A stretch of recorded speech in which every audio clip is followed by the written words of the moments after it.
हरिमुखे म्हणा, हरिमुखे म्हणा, पुण्याची गणना कोण करी. हरिमुखे म्हणा, हरिमुखे म्हणा, पुण्याची गणना कोण करी.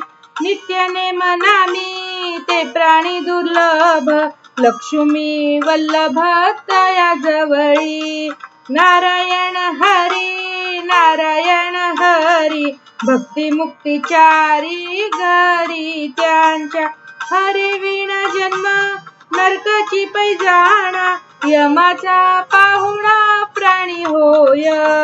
ज्ञानदेव पुसे निवृत्तीसी चाड, गगनाहुनी वाड नाम आहे. हरिमुखे म्हणा, हरिमुखे म्हणा, पुण्याची गणना कोण करी. हरिमुखे म्हणा, हरिमुखे म्हणा, पुण्याची गणना कोण करी.